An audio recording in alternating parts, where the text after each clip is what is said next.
You can't hear me? So if you're unequally yoked in some aspect, you have to make a judgment about whether this is going to impact you in a particular way, whether it's going to impact them, how it's going to impact your children, your future children, etc., etc.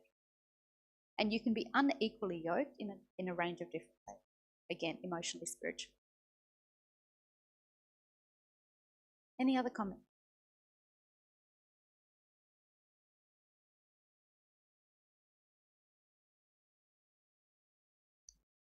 All right, so that's my first point. My first question is about your box.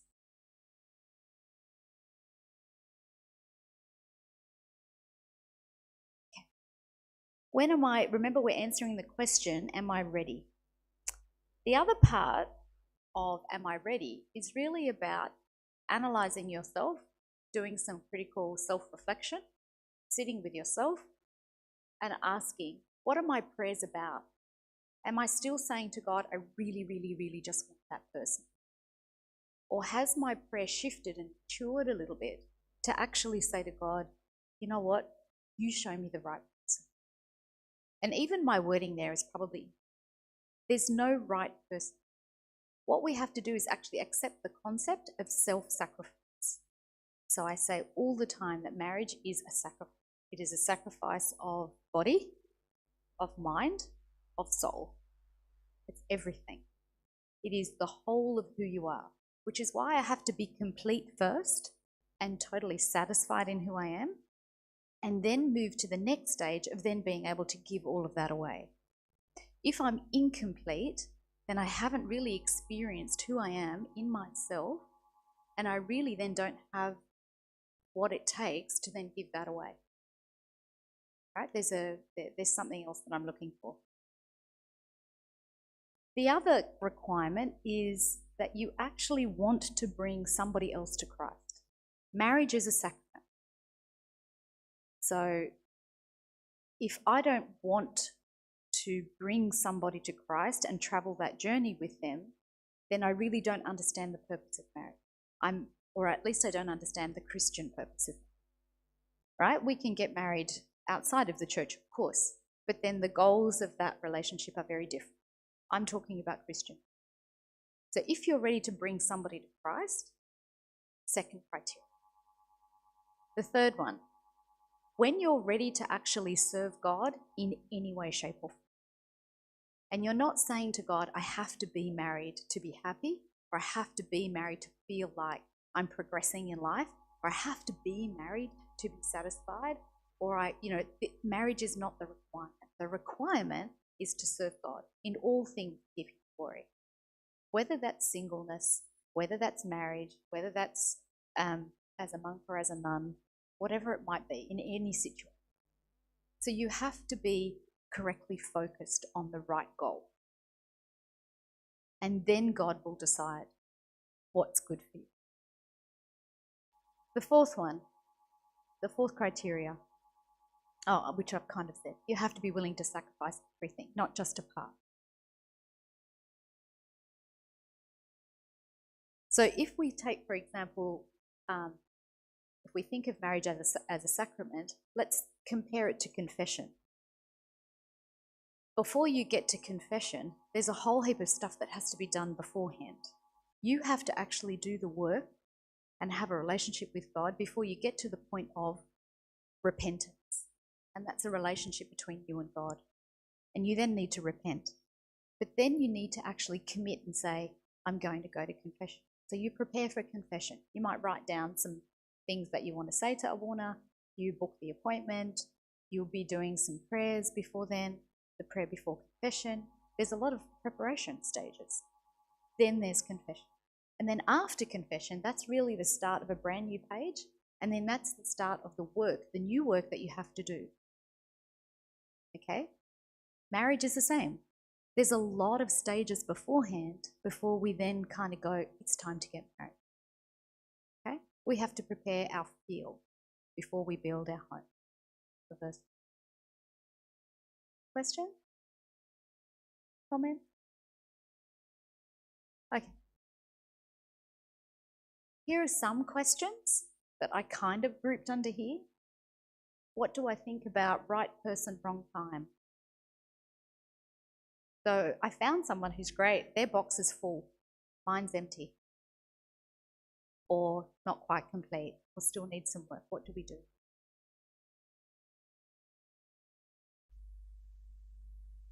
Can you answer the question based on what we just kind of talked about? What would you say? Sorry? Yeah. The question for you? What would you say? Sorry? Yeah, if you're not full, yeah, then you work. But what if the other person's box kind of needs some work? Yeah, you can be patient. You can help them along, right? Because remember, the aim eventually is to bring them to Christ. So we've got to help them build the right ingredients in their box if we want to be equally yoked, right? If we want our box to be similarly built. All right, what about how do you learn to be sacrificial in a relationship?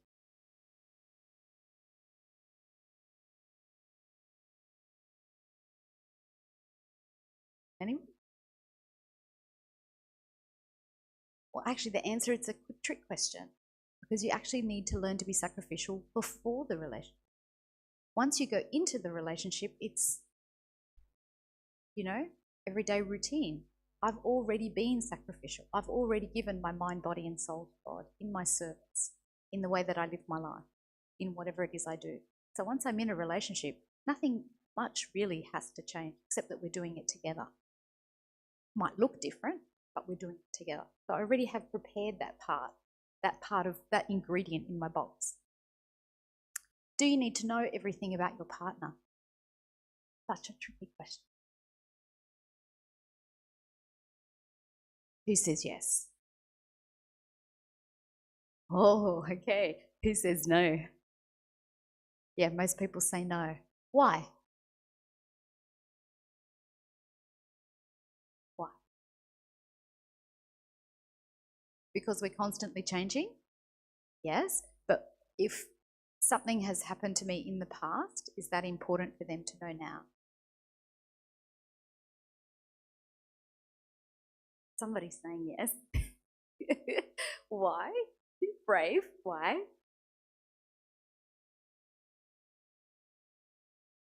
It impacts the way they understand who I am.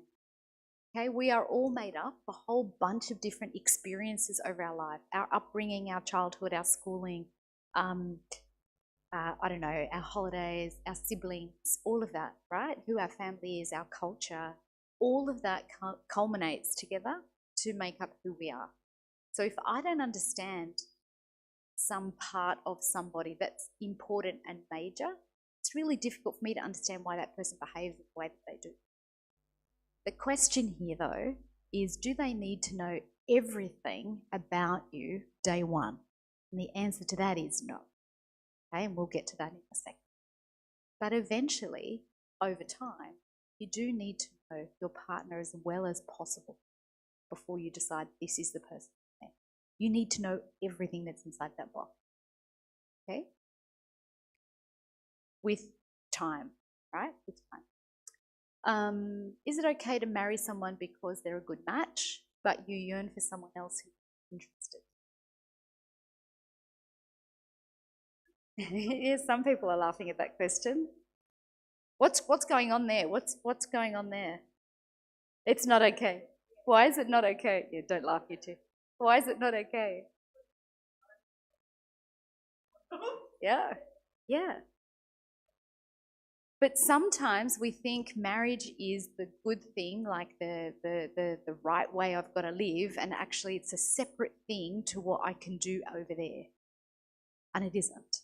Because if you're giving your body, mind, and soul, you're giving your body, mind, and soul 100% of the time. Okay? All right, we'll keep moving from that question. Is there anything wrong with praying for a specific person if you're interested?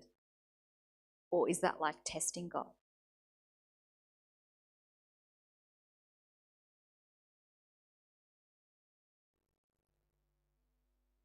You can pray for them. Yes.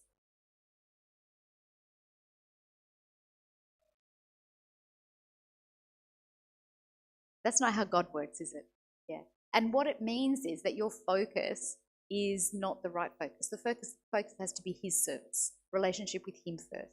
If I'm still praying for a relationship with somebody because that's my main agenda, and I'm not actually asking God a question and saying, if this person is going to lead me to you and help me get to you, then I want that.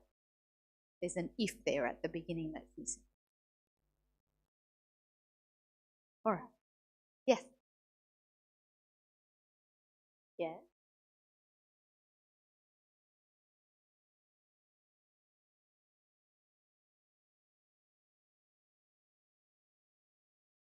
Yes. I think there has to be a sense of discernment and wisdom. So, if you've had 6 part relationships before, you have to say, I've had 6 relationships before. The intimate details of each totally depends on the strength of the relationship that you're building now and at what stage you're at and why you're giving this information. Is it related to something that you're carrying through that you want that person to know about? Is it because you want total honesty? Is it because you feel guilty? Is it because, I don't know, you're showing off that you've had lots of relationships before? You know, is it a self-image thing? Like, what's the purpose? And that requires discernment, a lot of discernment, and at the right time, and in small bits. No, and we'll get to that in a second. I'll show you what I mean by that. Anything else at that point? What should dating look like? Seems like a really, really simple question, but I'm answering it like this.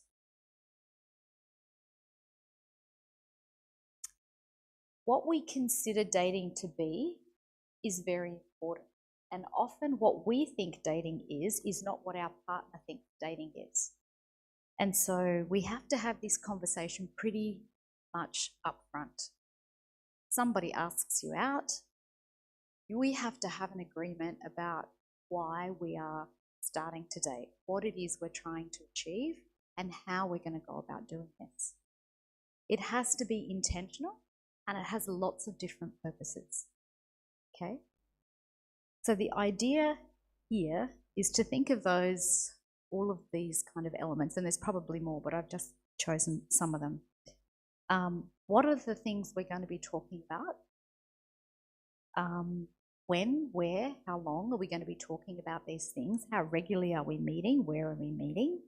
And how much emotional investment are we putting in at what stage? This is super important. And you have to check in with yourself about what's your attitude towards dating and what's your expectation. Am I expecting, Prince Charming on a horse, paying for everything, lavish presents? Is that, is this my, and it is, I know people laugh, but sometimes this is what people are expecting because, now I'm dating. And so communicating those expectations is really important, okay? So the idea is essentially, like we have started to already say, is to not really establish a level of emotional, physical, or any kind of type of intimacy straight up that kind of implies to the other person, we're on the track, we're getting married. Dating does not mean we're getting married. Okay, there's a lot of things that have to happen in the middle. And often if we don't do that, if we invest too much emotionally, then what happens when one person says, okay, no, or starts to pull back, then it's almost like a de facto divorce, right? And there's a whole heap of pain and trauma that goes with it because we've put all of this time and energy into this relationship. It's just kind of falling apart. We don't quite understand why. So we have to be very careful with the level of emotional investment we put in. Basically what we're doing is testing our own capacity, not the capacity of the person we're dating, our own capacity for self-sacrifice. Okay? So I pick up things that I don't like about this other person, things that annoyed me. Maybe they're little things. How much am I putting up with that? How much am I compromising? How much work am I doing to keep this relationship happening? How much effort am I putting in for this date to be pleasurable and enjoyable and the conversation to keep going? How much work am I doing? How much work is the other person doing? Is that equal? Are we equally yoked in terms of the investment and the commitment that we're putting in terms of that dating arrangement?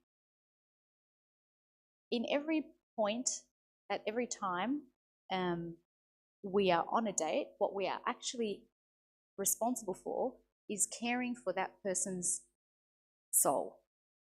I'm not going to do anything to take this person away from Christ, regardless of what's happening between us.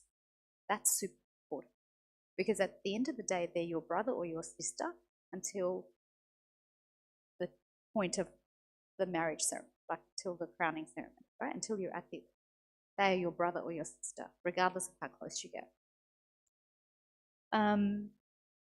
So we can communicate 4 different things.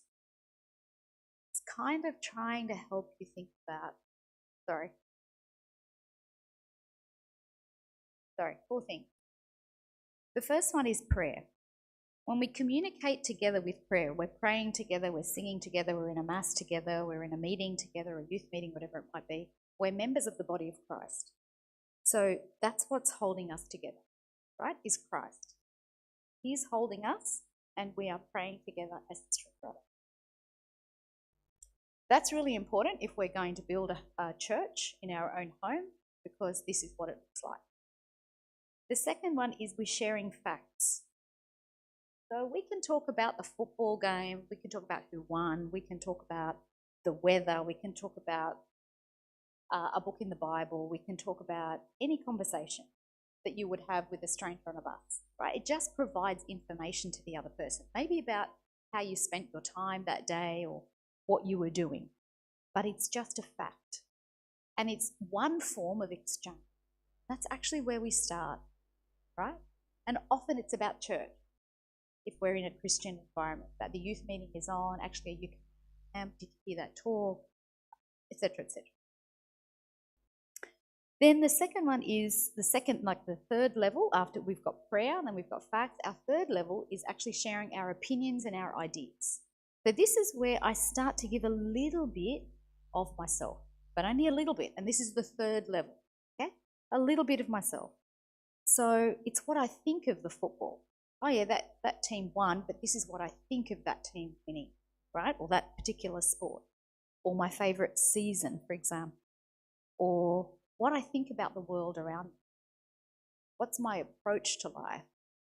Those sorts of things. It's intimate, but it's not your intimate details.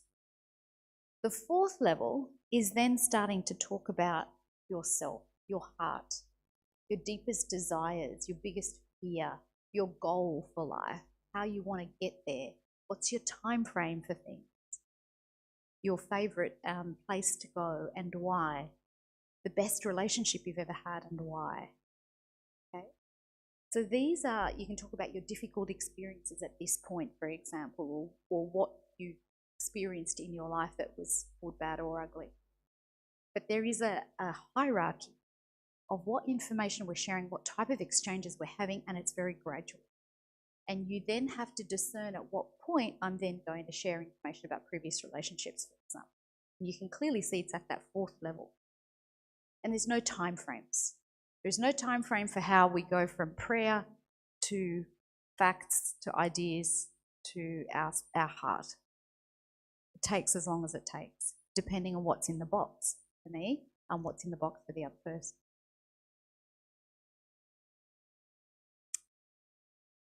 It's kind of what we call using your head to guard your heart a little bit. At the point where you're sharing opinions and ideas, you get to know a little bit about how they're thinking and the way a person thinks and what's the first lens that they're using when they see an awkward situation, or how they function in a group of people, what responsibilities they take on, which ones they avoid. Do they rock up late? Do they, open the door for somebody? I don't know. Whatever the things, their behaviours are, tells you a little bit as you start to kind of question them about their behaviour. Okay, so the way they think and the way that they feel. And again, here remembering, you cannot change anybody. in any relationship ever. It will not be different when you're married. What you see now, it's pretty much what you get. Do you believe in undercovers? I didn't even know what an undercover was, but now I do. Do you believe in undercover? Oh, nobody knows. Okay, oh, it's not alone. So an undercover is when somebody says to you, oh, let's go, let's start to date, for example, but let's not tell anybody. It's all private and hidden secret. So when we're in a big group, we just act like we don't know each other, like it's happening, but actually, you know, we're going out 3 times a week. No, why no?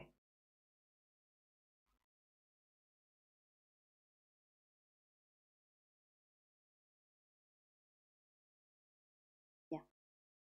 The other reason that people might suggest it is because they're not confident, right? They're not sure. They don't want to make a mistake.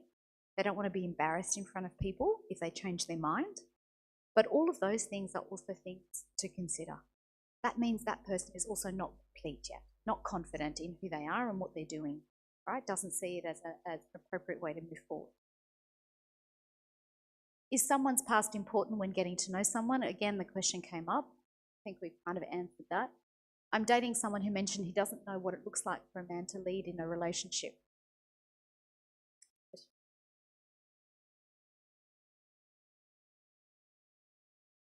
Sorry, it's my daughter disturbing my call. Do I need to consider how much money my... Oh, sorry. So, yeah, sorry, the first one. Number 3. I'm dating someone who doesn't know how to lead in a relationship. Should I be worried?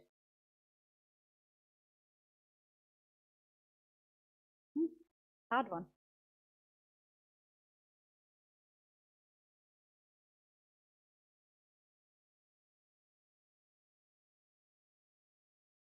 Maybe they have, they just don't know how to.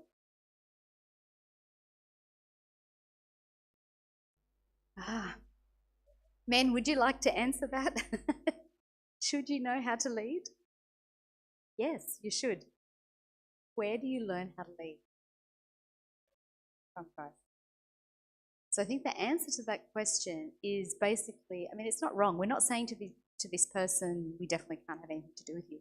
But what it's showing us is that that person maybe hasn't had that example of Christ, hasn't thought of Christ as an example, needs some support to be able to lead, and clearly needs to fill the box with that particular ingredient before you can. Okay? We're not saying when you're choosing a partner, you must understand that you will never find the perfect person. You will never find somebody that meets all these requirements, ever. Because you're not perfect, and so the person you choose is never going to be perfect. And the trick, if you like, is about going, here are all the things that I don't like, here are all the things that are not in the box. And I understand what they are, and I can articulate them, and I'm fully ready and committed to working with those things for forever. Okay? So if you decide to go with this person, they don't know how to lead, I can't make the assumption that they will know how to lead. So you know that you will be marrying somebody who needs support, leadership. Yeah? Just tells you what you're up for. Do I need to consider how much money my partner makes when I'm dating? 2025, cost of living is pretty high. You know, it's a factor. Is it important? Yes, it's important. You can say it's important. It's important. There's a practical side to it. If I've met somebody who actually hasn't ever worked a day in his life, or she has no intention of working a day in her life, that's really important. It's something to talk about. It's not the most important. It's not a deal breaker necessarily, but it's something to talk about to resolve that. If one of you has been raised, we have, there are different socioeconomic statuses. If somebody's raised in poverty and somebody's actually been raised in wealth, that's a massive difference, and it will come to impact your marriage. So don't hide from those things. Have the conversation, and you can test them. Go out for dinner. How many times are we going out for dinner a week? Where are we going out for dinner? Is it Macca's 3 times a week, or is it, some fancy restaurant 5 times a week. Those differences are, those small things are actually what make it great. Even though everything else is great. I'm a Christian person, that's a Christian person, this is a Christian person. But we all live different lives. And we live differently, have different emphasis on the way we express our Christianity. Okay, so have the conversation. How long is too late to date before getting married? How long should you date for? Is there a time frame? Is there a button? Excellent. Give me the Coptic answer because I challenge it. 6 to 12 months, yes?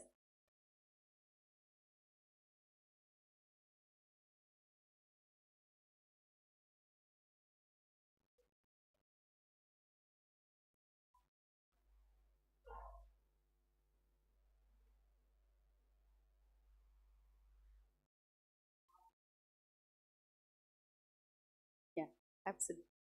And I think what it says is how much work needs to be done for you to understand each other. And if that's dragging on because there's a, just kind of the next slide, an unequal commitment to learning what's in the box, that's a problem. If I'm the one that's always doing the work and I'm the one that wants to know what's in your box and I'm spending time and energy to it, the other person isn't, then I could say, well, let's wait another year. I could say, let's wait another 2 years, or I could say, actually, you know what? You need to put in more effort. What we don't do when we're dating is have difficult conversations because we're too scared that this relationship's going to fall apart. But we actually need to have the difficult conversation because if they can't have the difficult conversation now, they never will. And you need to because there's going to be lots of difficult conversations in marriage. So you need to be honest and vulnerable, open and upfront, and receive what comes back. You might say you're not putting in enough effort to this dating, you know, and they'll say, actually, I don't feel like I want to, or I don't have time, or I've got a really, really busy project at work at the moment. Lots of answers that come back. They're all signs and signals that actually this is not going to go anywhere. This is not progressing. There has to be progress in the dating. They can't just sit somewhere. Okay. So while there's no date, watch the time.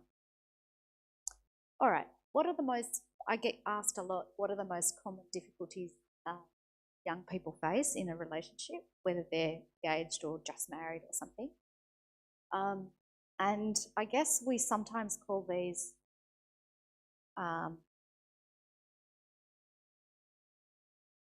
kind of, there's 3 categories. Relationships break down because people are not vulnerable with it. They're not honest. So I'm hiding something, or I'm avoiding having a conversation. I don't want to tell you what it is. If I tell you, I'm scared of what your reaction might be, or I'm scared of what you will say about our relationship, or what you will think of me. And so there is a struggle there, to be honest. And when 2 people struggle, like both people are struggling to be honest, then the trust just breaks down and it falls apart. So what we need to do is understand how to be honest without being, without burdening the other person. What do I mean by that? So, for example, if I've had a previous relationship, right, and I'm struggling, and I want to be honest and I want to say something about the previous relationship, but I'm struggling with that, I have to actually understand, is the person that is the other person, do they have capacity to take on this information? Are they at a stage where they're ready to accept private, sensitive information about me? Is our relationship there, the trust there for me to be able to do that? Okay. But when you see there is a lack of honesty, and then definitely relationships break down. The second one is focus. When we're dating, it's so easy to get caught up in the wedding ceremony, which is short term, it's one day, and we totally forget about the marriage. So when we meet and we're dating, we're talking about where's the reception hall, we're talking about the colour of the flowers and, you know, how much it costs for the photographer. And while we're together, we're spending time together, we're problem solving, we're doing all of those things, they're not about the meaningful things that are actually going to hold the relationship together. Those things are temporary. They're going to be over in the day. Once you get home after the wedding, or even the honeymoon is over, there's no substance in what you've had a conversation about previously. So you have no idea who this person actually is, because all you've talked about is the peripheral, external things. You think you understand what their ideas are or opinions are about different things, but you actually don't know who they are. What is their biggest fear? What do they want to achieve in the world? What do they expect of you as a wife? What do they think marriage is about? What are we going to do when we have a problem? How do they conflict resolute something?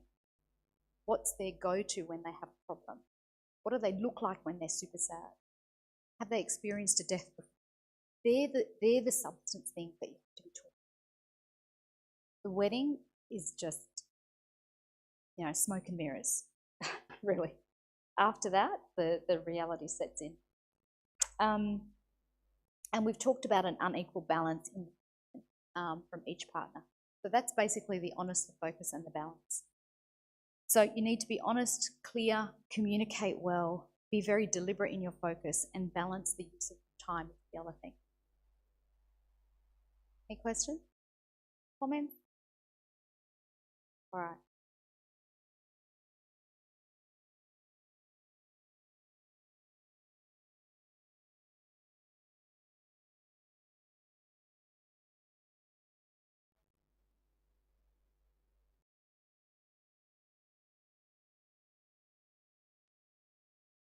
Yeah. Yeah, absolutely. Which is why you have to be totally complete in your identity before you do this with somebody else. Because that identity doesn't go away. All it is that the two identities are now same journey. There's two people, even though you're one, right? So, and it's okay to say, look, I have to check with my partner. That's fine, but it's not. Yeah, but it can't. Yeah, but that can't be the whole. Yeah, that can't be the response at every question. I agree. All right, some more questions. How do you set boundaries with your partner's parents? And this is a question just for when you're married, but even beforehand. How involved should they be? And this is even a question about setting boundaries, not even for your partner's parents, but your own parents. Right? You're getting into a relationship, and the idea is, remember, our work is to fuse in an intimate relationship. So the idea is leave this family and go to another person to create a new family. So how involved should that family be with this family?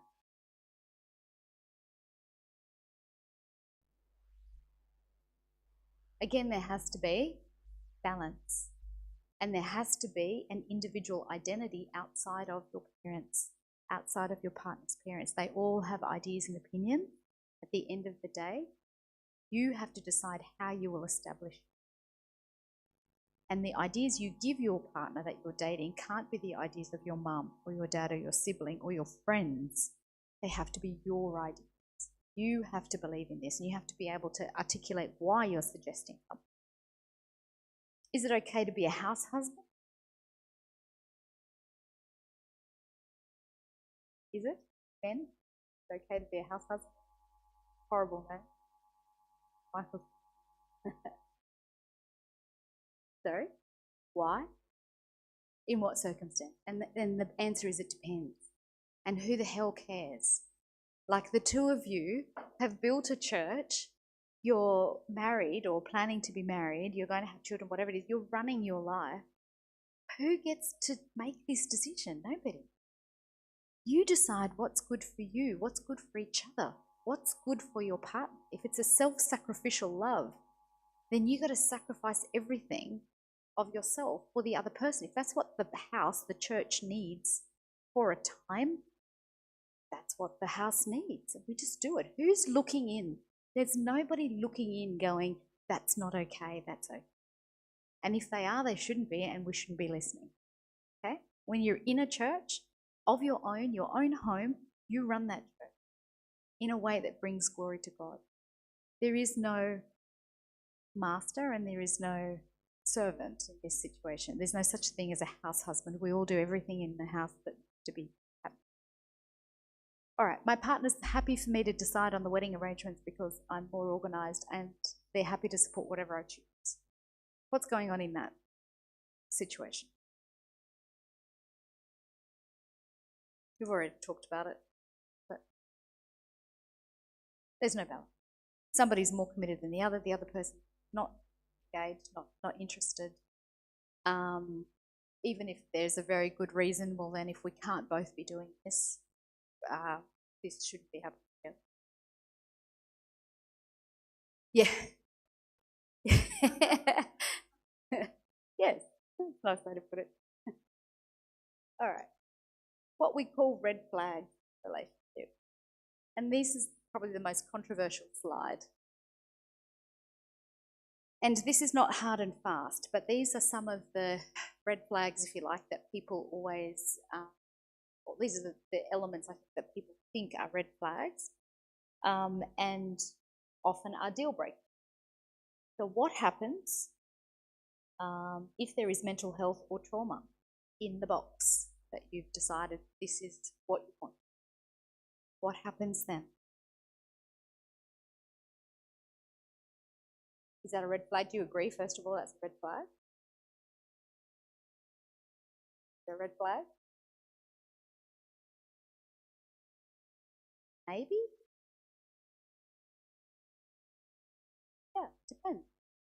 So, for example, am I going through a period of depression because I've just had a death of a parent, for example? Or have I been going through depression for the last, 8 years because I'm substance abuse? They're mental health, but, what's the reason? Okay, we can't be hard and fast about this. And again, it's about, if that's what's in the box, how committed am I to that issue and to working with that issue for the rest of my life? Just because somebody had mental health doesn't mean that's ever going to solve. Okay? But also remembering that even though I've never had mental health, for example, that doesn't mean I won't have mental health going forward. It's about what is it that you want in your box. The second one, addictive behaviours. Smoking, phone, workaholics. So addictive behaviours, overeating. Addictive behaviours are not necessarily just substance abuse. Yeah, it's a whole bunch of addictive behaviours. So look out for those. Okay. Financial concerns. The things like gambling or investing too much or I don't know, being bankrupt or whatever the financial concerns are. Again, it seems like such a simple thing, but it will impact your relationship. Have the conversation, look out for those. We've talked about unequal relationships, no church and service. So, for example, one person says, oh, look, I don't have to go to church every week. Once a month is fine. I pray with my be at home. And the other person wants to go to every single mass. Again, we're unequally yoked, but with a great thing to bring at the beginning. May not be a problem, but it may be. Need to have those. I was raised in this way. This is how I express my Christianity. This is what brings me closer to Christ. What brings you closer to Christ? If we're on the same journey to Christ, but we're doing different things, how will that impact that journey? It's going to impact. Need to have that conversation. There's a lot of people who are quite, don't want to be sociable. They're just like, you complete me, all I need is you in the world, we don't need to go out with other people, we can just do our own thing. It's not a great sign, it's a red flag. Because at the end of the day, we're social beings, created as people who have to connect. We're part of a body of Christ. We're part of a church community. We must have those engagements. And it's also what tells us about ourselves. It's also our sounding board. How is my marriage going? How is my identity going? How is my faith in Christ working? I get that information from my interaction with others. It's really important to be social. People can be introverts, that's not a problem. But the level of sociability is also really. And the differential treatment we've talked about, you know, for example, at home is absolutely charming and lovely and very Christian, but then out in public might, you know, or at work or in a different context, you know, is using swear words or is behaving in a way that's disrespectful, etc., etc. That's not acceptable. Okay, any questions? Any other red flags I've missed? Any that I've missed? Oh, yes.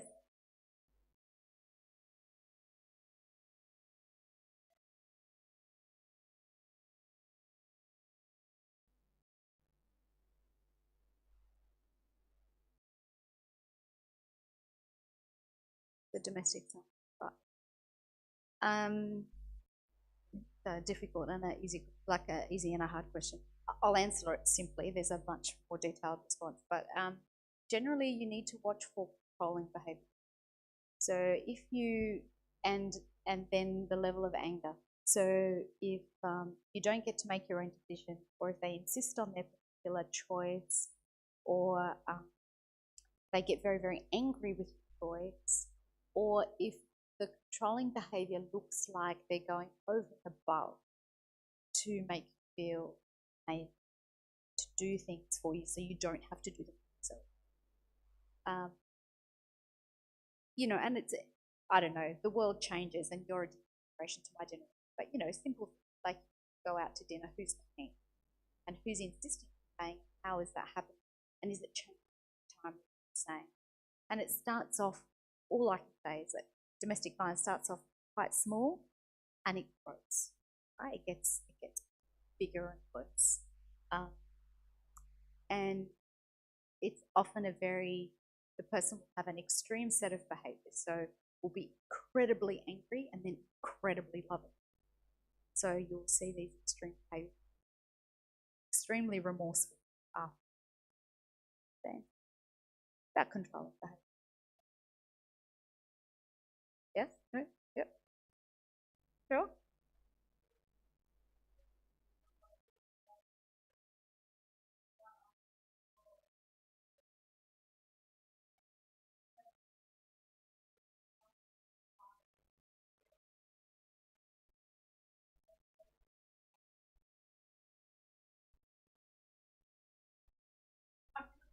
If they're asking you for the list,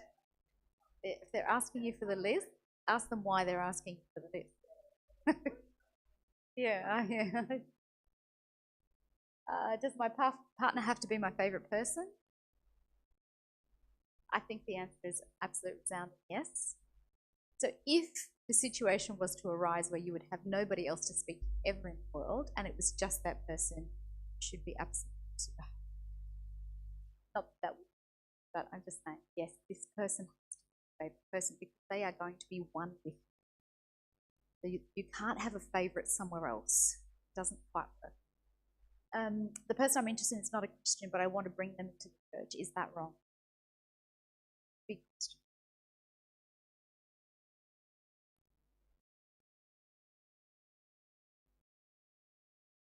So the person I've met is not a Christian, so I want to bring them to them.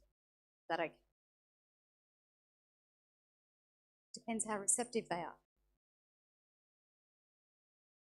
Yeah? With some stories.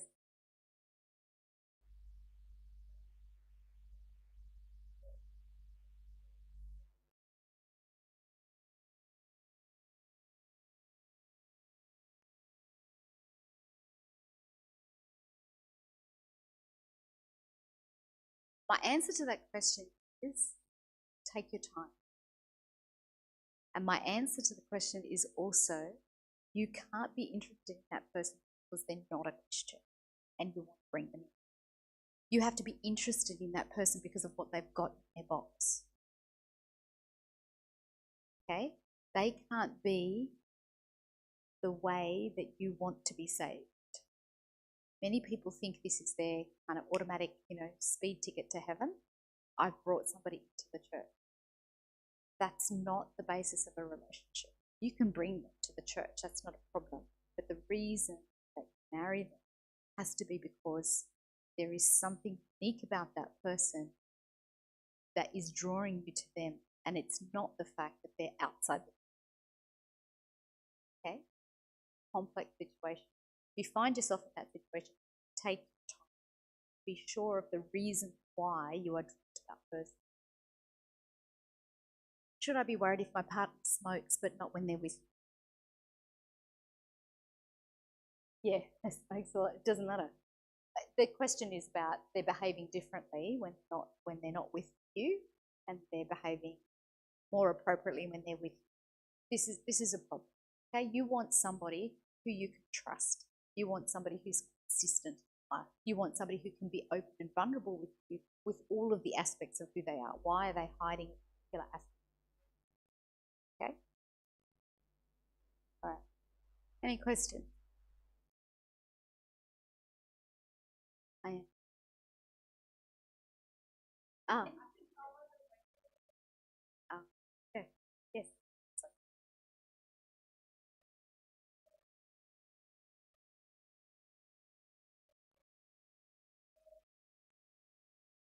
Ah.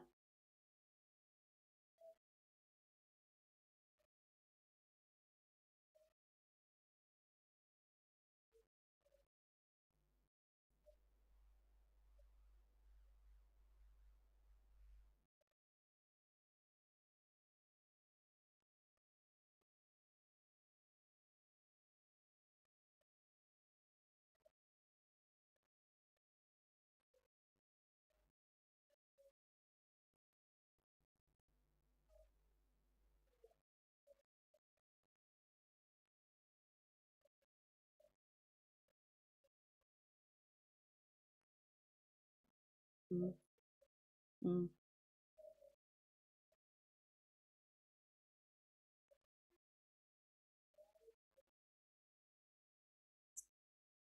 I think it's risky. So I'm not saying yes or no, but that's just my opinion. I just think it's risky because even if he doesn't want to hear everybody else's opinion, actually, what I would prefer is that you're strong enough to hear everybody else's opinion, still have your own. It doesn't matter what I should be able to respond. It's the same about the reputation of the girl. I mean, we're in 2025. Like it's a cultural, and I understand the cultural thing, lived it, but I actually just because if somebody's going to listen to what others say about my reputation, actually, I don't want that person. I want somebody who's going to stand direct. But that's my opinion. I understand why it's done. I just think it's risky.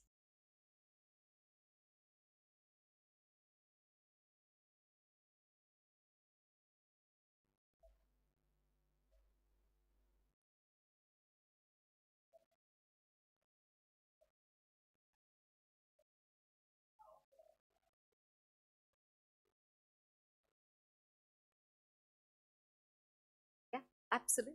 Totally agree with you. Totally agree with you. And I think there is a level of there's I think you said it earlier, the person you both have to be very proud of the fact that you're kind of drawn to each other. It shouldn't be shameful. I shouldn't be ashamed that actually I really think this person's box is a good box. That's okay. And I have to be confident in myself and in that other person that we're adults, we're Christian people, we can have a communication, we can spend time together without doing. If other people want to sit around and think and talk about us and how we are doing the wrong thing, that's for them. Like I don't need to be listening to them. So I think it's just about a self and a pride really, and it's quite normal at this age. That's what people. And it's okay, like we said before, to be dating and to go. Dating doesn't mean free. Dating means we're going to spend some time together, and at some point we're going to make a decision about whether this is going forward or it's not. And if you think poorly of me because I've gone through that process a couple of different times, it's your problem. But I'm doing my due diligence. I'm checking out thoroughly so that I can make a decision.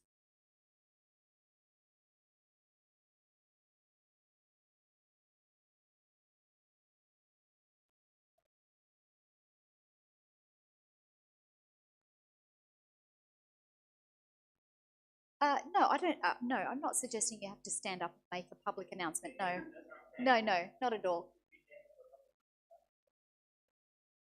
Yeah, yeah, it's fine.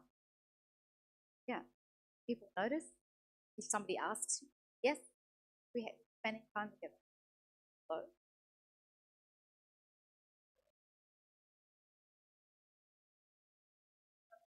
So, any other questions?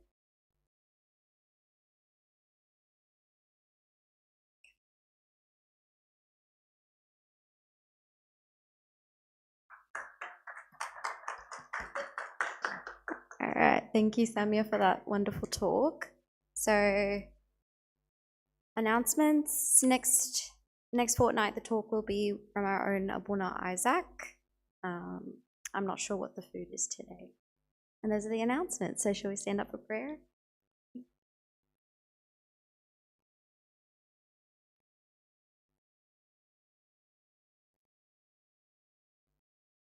In the name of the Father, the Son, one God, Amen. Dear God, thank you for bringing us here today to hear um, the wonderful message that Samia has brought to us today. Help us to build a relationship with someone built on you and with wisdom and with you in the middle. Through the intercessions of Saint Bashoy and Archangel Michael, we pray together, Our Father, who art in heaven, hallowed be thy name. Thy kingdom come, thy will be done, on earth as it is in heaven. And forgive us our trespasses, and forgive those who trespass against us. Not into temptation, deliver us from evil, which is forever. Amen.